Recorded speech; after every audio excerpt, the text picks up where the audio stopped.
এই পৃথিবীতে কিছু না আমার বাম আমার নবীর সম্মান নিয়ে, আমার আল্লাহর সম্মান নিয়ে কোরআনের অপব্যাখ্যা করে এই কোরআনকে অবমাননা করতে চাই। আমরা এখান থেকে বলতে চাই, আমাদের শরীরে এক বিন্দু রক্ত থাকা পর্যন্ত বাংলার জমিনে কোরআন হাদিস এবং আল্লাহকে নিয়ে কটূক্তি করবে, আমরা এটা হতে দিতে পারি না। কথা বলেন ঠিক কিনা? এই কোরআন পার্লামেন্টে যাক, এটা আমরা সবাই চাইতো। নর্দমাতে পড়ে থাকছে এই কোরআন, মানুষের ঘরে শত শত দিন চলে যাচ্ছে, বছরের পর বছর চলে যাচ্ছে, এই কোরআন খুলে পড়ার মানুষের সময় হয় না। কথা বলেন ঠিক কিনা? এই কোরআন যখন পার্লামেন্টে চলে যাবে তখন বাধ্যতামূলক সবাইকে কোরআন পড়া লাগবে, ঠিক কিনা বলে? আর যখন মানুষ কোরআন পড়বে প্রতিদিন, এই কোরআন থেকে মানুষ বরকত নিতে পারবে।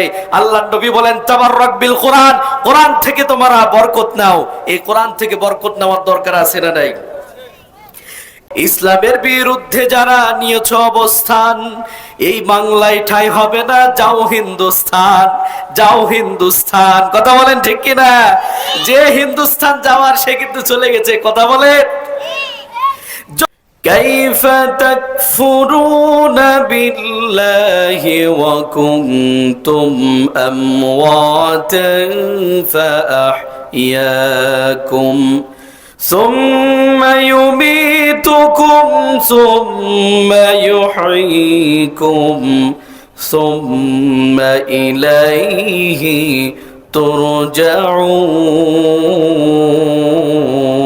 ترجعون। আল্লাহু আকবার। আল্লাহ রাব্বুল আমিন আমাদেরকে ডাক দিয়ে বললেন, কাইফা তাকফুরুনা বিল্লাহ, ও দুনিয়ার মানুষেরা, তোমরা কি করে আমি আল্লাহর সঙ্গে কুফরি করো? কি করে তোমরা আমি আল্লাহকে অস্বীকার করো? আপনারা বলেন তো দেখি, বর্তমান সময়ে বহু মানুষ এরকম আছে না নাই যারা আল্লাহকে অস্বীকার করে? এরকম ব্যক্তি মনে হয় আমাদের দেশে নাই, আছে না নাই? অথচ আল্লাহ পাক কি বলছেন? ওয়াকুতুম আমওয়াতা, অথচ তোমরা তো ছিলে নিষ্প্রাণ, তোমাদের কোনো অস্তিত্ব ছিল না। আল্লাহ পাক এই বিষয়টা বোঝানোর জন্য সূরাতুল ইনসানের প্রথম আয়াতে সুন্দর করে জানাই দিয়ে বলছেন, হাল আতা ওয়ালাল ইনসানি হিনুম মিনাদ দাহরি লাম ইয়াকুন শাইআম মাযকুরা। আল্লাহ পাক ডাক দিয়ে বললেন, ও মানুষ সকল, তোমাদের জীবনে কি এমন কোন সময় অতিবাহিত হয় নাই যেই সময় তোমরা উল্লেখযোগ্য কোনো বস্তুই ছিলে না? সবাই বলেন তো দেখি, যখন আমাদের জন্ম হয়েছিল তখন আমরা কোনো উল্লেখযোগ্য বস্তু ছিলাম নাকি? ছিলাম? আমাদের কোনো নাম ছিল না, আমাদের কোনো পরিচয় ছিল না। আল্লাহ পাক বলছেন, ওয়াকুতুম আমওয়াতা, তোমরা তো ছিলে নিষ্প্রাণ, আমি আল্লাহ পাক তোমাদেরকে প্রাণ দান করেছি। আল্লাহ বলছেন, ফাআহইয়াকুম, আমি আল্লাহ তোমাদেরকে জীবন দান করেছি। সবাই একটু সমস্যারে বলবেন, এই জীবন আমাদেরকে কে দান করেছে? এতে কোনো সন্দেহ আছে? আল্লাহ পাক বলছেন, জীবন পাওয়ার পরে তোমাদের একটা পরিচয় চলে আসলো, তোমাদের একটা নাম চলে আসলো।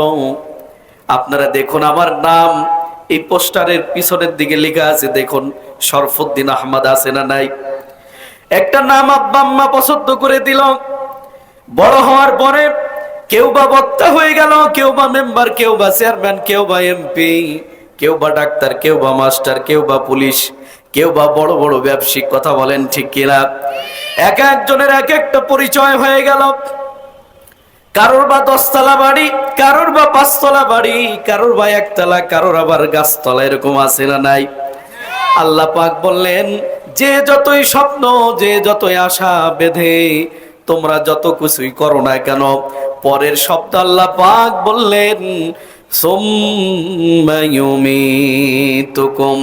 আল্লাহ পাক এই শব্দটা ব্যবহার করে দিয়ে মানুষকে জানাই দিল, তোমরা এতদিন পর্যন্ত যা কিছু তিলে তিলে গড়েছ, আমি আল্লাহ পাক এই একটা শব্দ দিয়ে তোমাদের সব কিছু শেষ করে দিলাম। কেননা মৃত্যু দেওয়ার মালিক কে?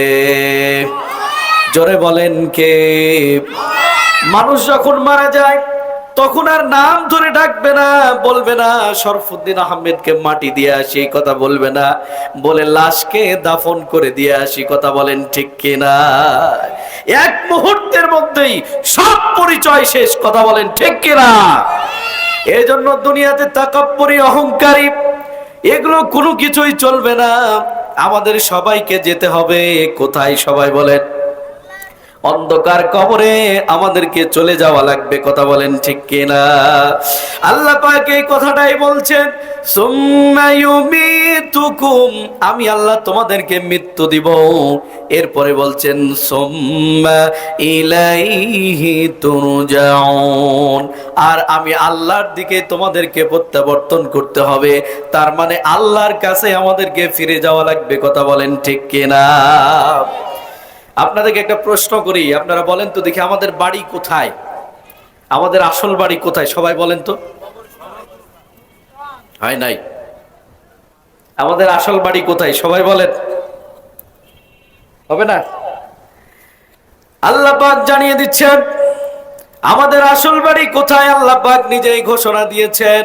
আল্লাহ পাক বলেন, কুল্লা বিতু মিনহা জামিআ।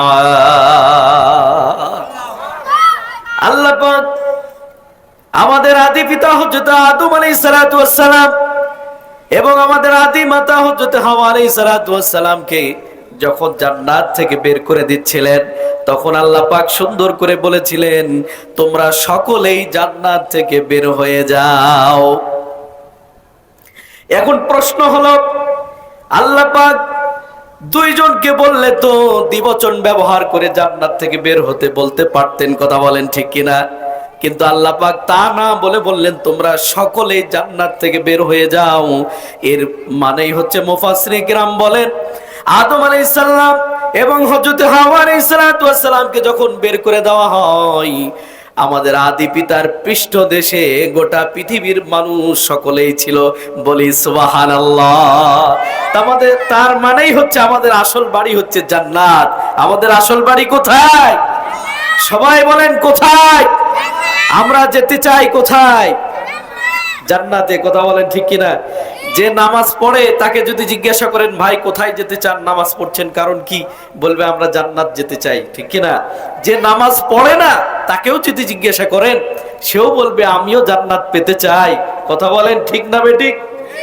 আবার কোন হিন্দু ভাইকে যদি জিজ্ঞাসা করেন, ভাই আপনি নরকে যেতে চান নাকি স্বর্গে যেতে চান, হিন্দু ভাই একই কথাই বলবে, আমি স্বর্গে যেতে চাই।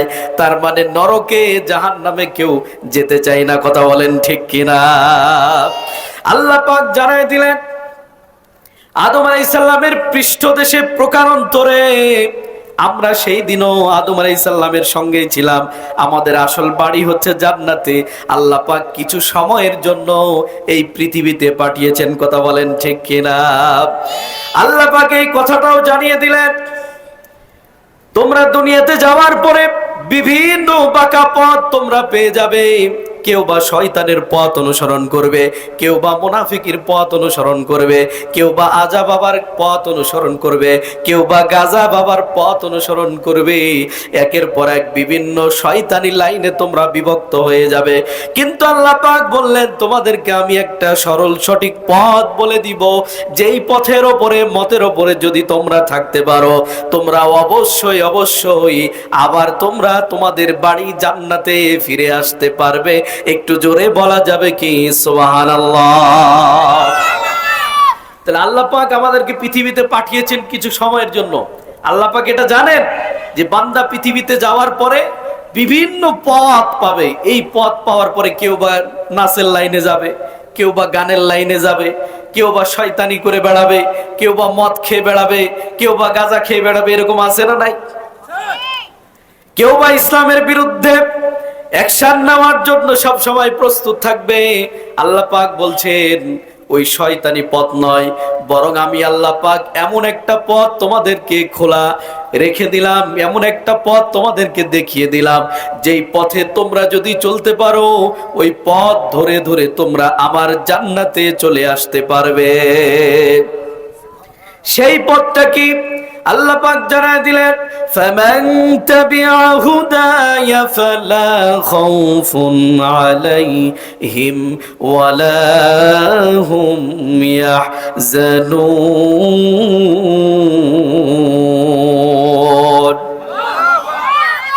আল্লাহ পাক বলছেন অসংখ্য বাঁকা পথের মধ্যে আমি একটা সোজা পথ দিলাম, সেই পথের নাম হচ্ছে হেদায়েতের পথ।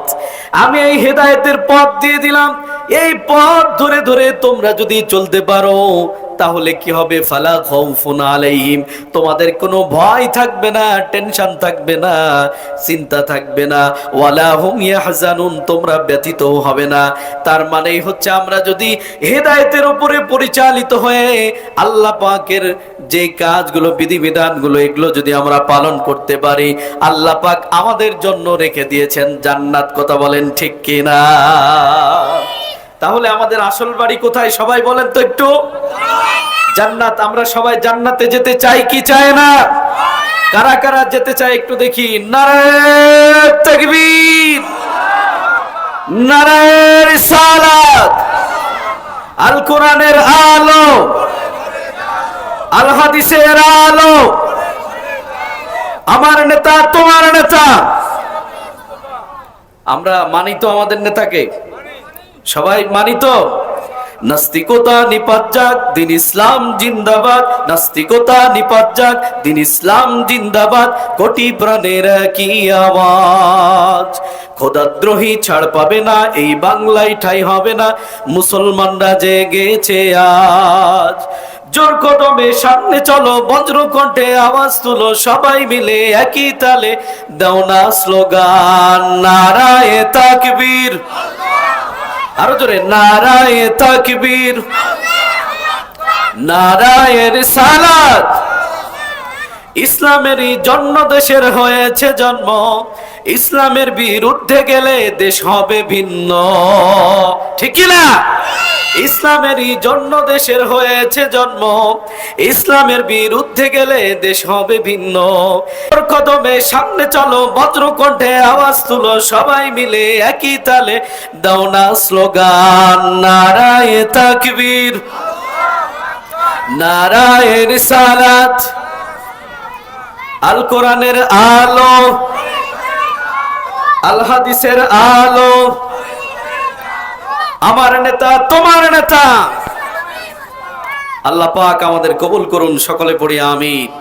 আমরা এক নেতার আনুগত্য করতে চাই, তিনি হচ্ছে মুহাম্মদুর রাসূলুল্লাহ সাল্লাল্লাহু আলাইহি ওয়াসাল্লাম। আর হেদায়েতের উপরে পরিচালিত হয়ে ঈমানের স্বাদ পৃথিবীতে নিয়ে আমরা আল্লাহর জান্নাত পেতে চাই। কথা বলেন ঠিক কিনা? আপনারা শুনেছেন সাম্প্রতিককালে এক বাউল, নাম হচ্ছে আবুল সরকার। নাম কি? আবুল সরকার আমার আল্লাহকে নিয়ে কটূক্তি করেছে, শুনেছেন আপনারা? সূরা নাসের অপব্যাখ্যা করেছে, বলেছে সূরা নাসের মধ্যে আল্লাহ খালি নাচতে বলেছে। নাউজুবিল্লাহ পড়বেন না? সে বলছে কুল আউযু বিরাব্বিন নাস, মালিকিন নাস, ইলাহিন নাস। এভাবে করে আল্লাহ পাকের কোরআনের অপব্যাখ্যা করেছে। এখানে কি বলছে? বলছে আল্লাহ বলছে রব্বিন নাসে, রবেও নাচে, মালিকেও নাচে, ইলাহেও নাচে, ইসু বিসু ফিসুতেও নাচে। নাউজুবিল্লাহ পড়ি। আমরা এখান থেকে দাত্ত কণ্ঠে আওয়াজ দিয়ে ওই আবুল সরকার বাউলকে আমরা ফাউলকে বলতে চাই, আমাদের শরীরে এক বিন্দু রক্ত থাকা পর্যন্ত আল্লাহকে নিয়ে অবমাননা করবে, এটা আমরা হতে দিতে পারি না। কথা বলেন ঠিক কিনা? এই দেশ হচ্ছে কোরআন প্রেমীদের দেশ, এই দেশ হচ্ছে আল্লাহর ওলিদের দেশ। এখানে কথা বললে মুখ সামলিয়ে কথা বলতে হবে। কথা বলেন ঠিক কিনা? কোন আউল বাউল এসে আবাজাবা বলে চলে যাবে, এটা হবে না। আমরা এতদিন পর্যন্ত কোনো বাউলের বিরুদ্ধে কথা বলি নাই, ওরা যখন কোরআন নিয়ে অপব্যাখ্যা করেছে, ওরা যখন আমার আল্লাহকে ছোট করেছে, ওরা যখন আমার রাসূলের সম্মানকে ছোট করেছে, তখন আমরা তাদের বিরুদ্ধে কথা বলতে বাধ্য হয়েছি। কথা বলেন ঠিক কিনা? এই বাউলদের ব্যাপারে একটু তথ্য আপনাদেরকে দিব এরা কতটা জঘন্যতম। আপনারা যদি একটু শুনেন, অনেক মানুষ আছে আমাদের দেশে বাউলের গান শোনার জন্য পাগল, আছে না নাই? বাউলের গান হলে অটো রিক্সা ভাড়া করে হলেও শীতের রাত্রে অর্ধেক রাত পার হয়ে যায়, তাও বাউলের গান শুনতে যায়। এরকম বাউলের ফাউল লোক আছে না নাই? এই বাউলের আকীদা হচ্ছে এরা কোনো ধর্মের উপর বিশ্বাসী না। নাউজুবিল্লাহ পড়বেন না। যেই লোক ধর্মে বিশ্বাস করে না তাকে কি ধরবেন আপনি? নাস্তিক ছাড়া আর কিছু ধরা যাবে? ধরা যাবে না। আবার এদের আকীদা, এদের কৃষ্টি কালচার, এদের চলাফেরা একটু তথ্য আপনাদেরকে দিয়ে যায়। এই যে আবুল সরকার নামে যেই লোকটা, একে বাউল শিল্পী গোষ্ঠীর যারা আছে এরা একে পীর মানে। কি মানে? পীর মানে। এরা মনে করে আবুল সরকার হচ্ছে একজন কোরআন গবেষক, কোরআন গবেষণা করে করে সে মানুষের কাছে গান বলে বেড়ায়, মানুষের কাছে কোরআনের দাওয়াত পৌঁছায় দেয়।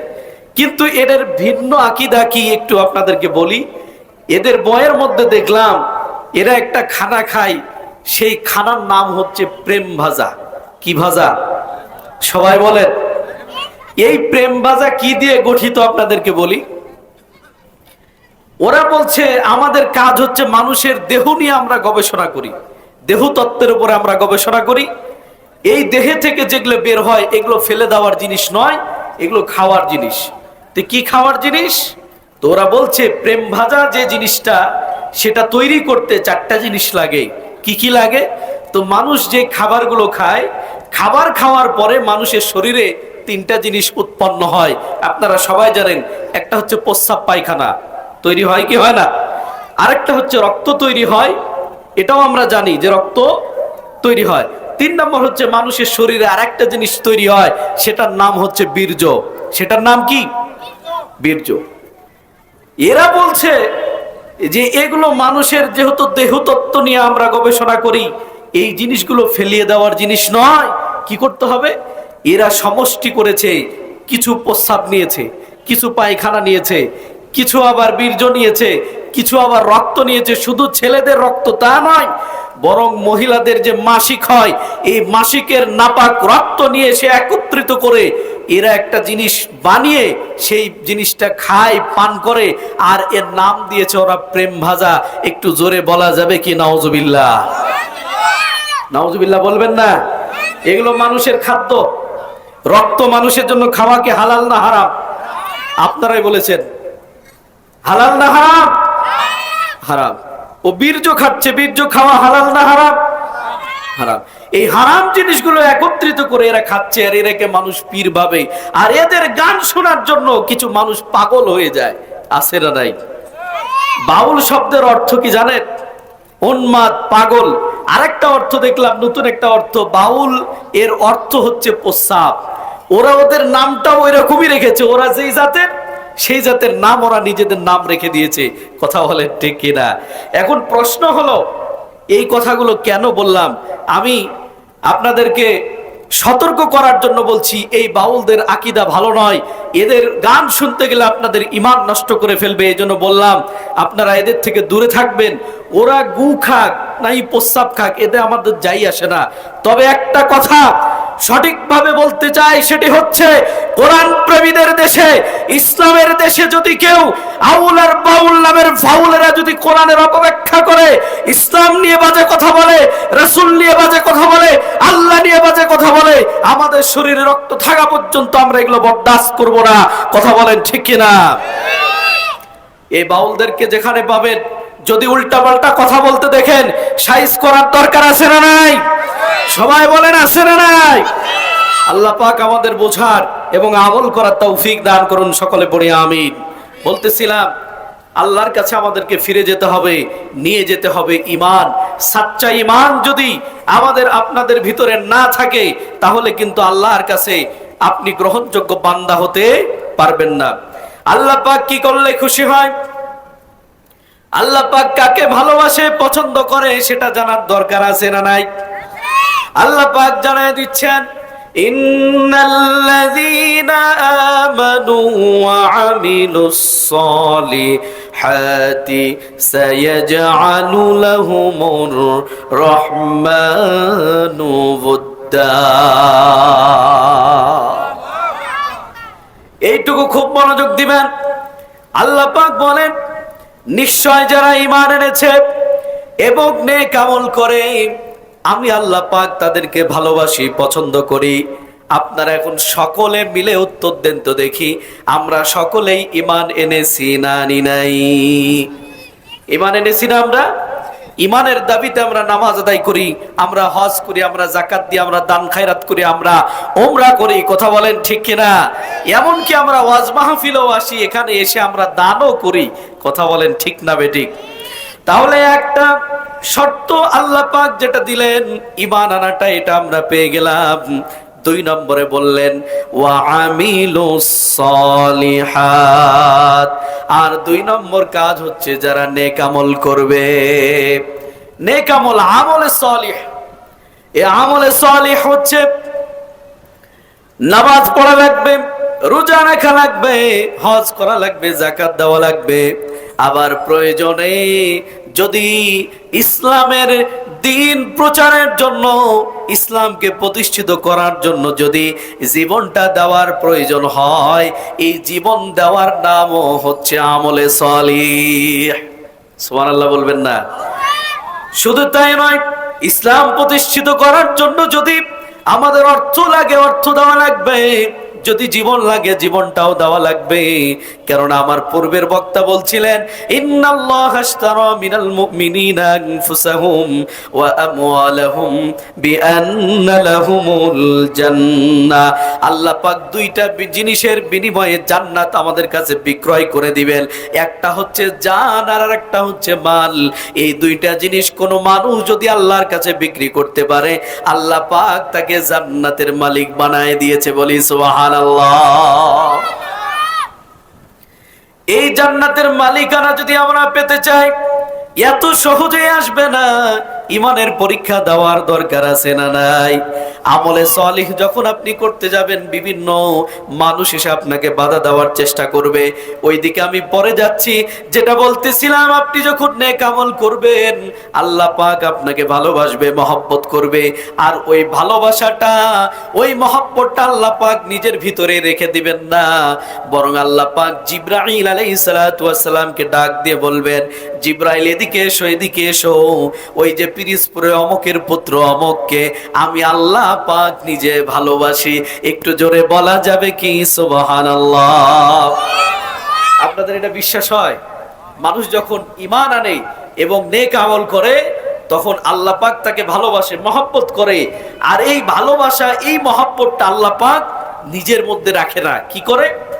জিবরাইল ফেরেশতা, যিনি সকল ফেরেশতাদের সর্দার, তিনাকে ডাকে, ডেকে বলে, ওই যে পিরিজপুরের অমকের পুত্র অমককে আমি আল্লাহ পাক ভালোবাসি।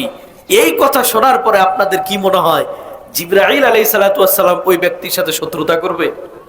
শত্রুতা করবে নাকি? হাদিসের ব্যাখ্যায় এসেছে, আল্লাহ নবী বলেন, ফাআহাব্বা জিবরাইল, জিবরাইল আলাইহিস সালাতু ওয়াস সালাম তখন ওই ব্যক্তিকে মহব্বত করা, ভালোবাসা শুরু করে দেয়। একটু জোরে বলা যাবে কি সুবহানাল্লাহ? এই ভালোবাসাটা জিবরাইল আলাইহিস সালাতু ওয়াস সালাম নিজের মধ্যে রেখে দেন না, বরং ফাআলানা ফিস সামা, আসমানের যত ফেরেশতা আছে সকল ফেরেশতাদেরকে একত্রিত করে।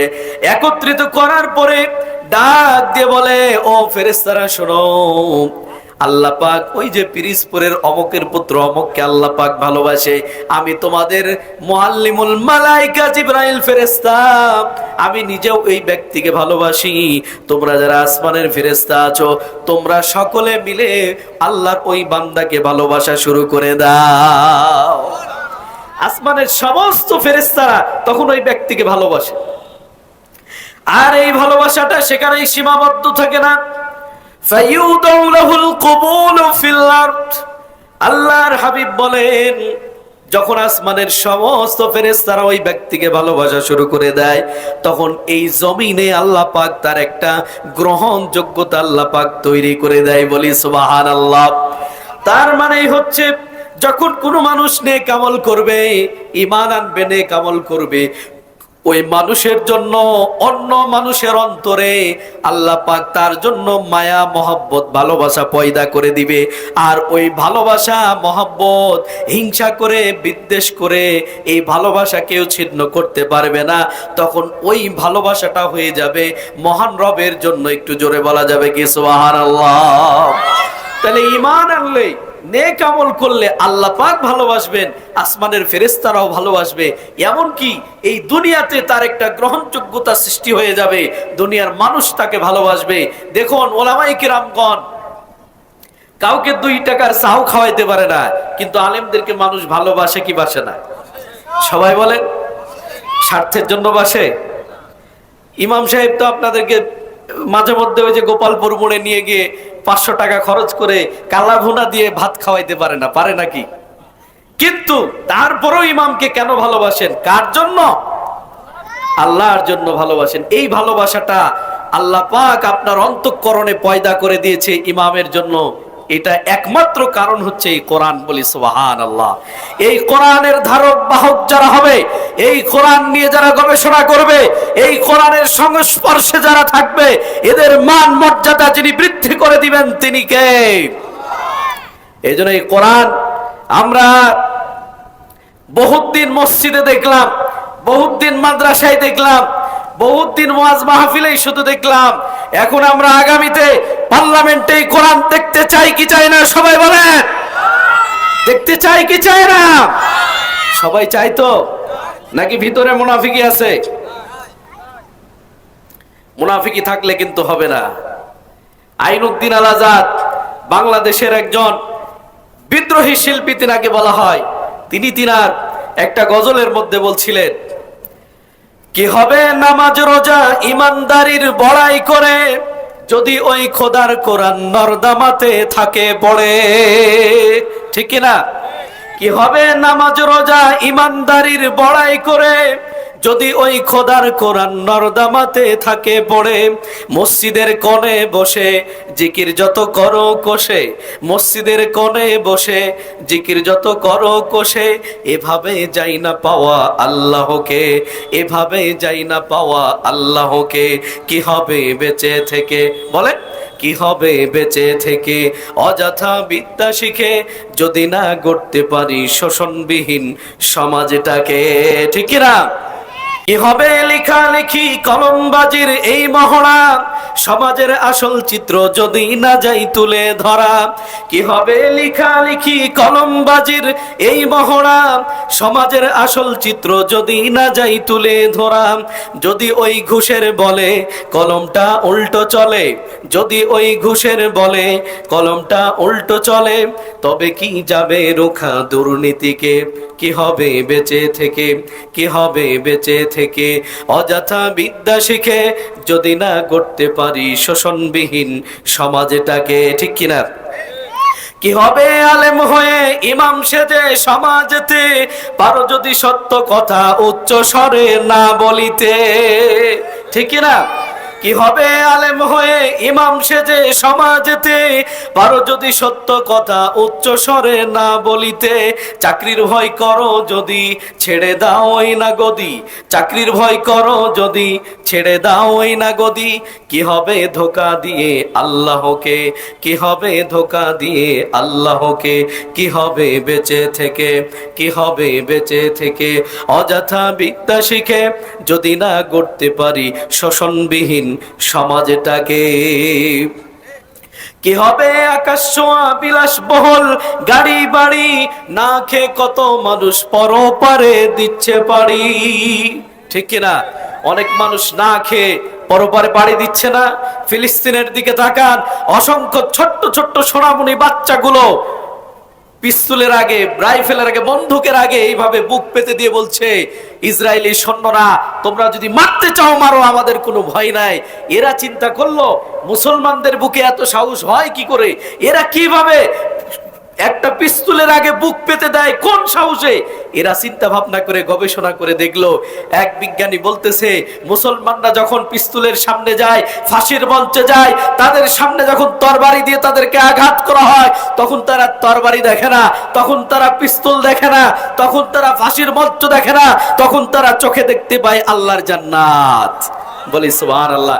যার কারণে হাসতে হাসতে আমাদের দেশের অসংখ্য বীর মুজাহিদ ফাঁসির মঞ্চে উঠে জীবন দিয়েছে, কথা বলেন ঠিক কিনা?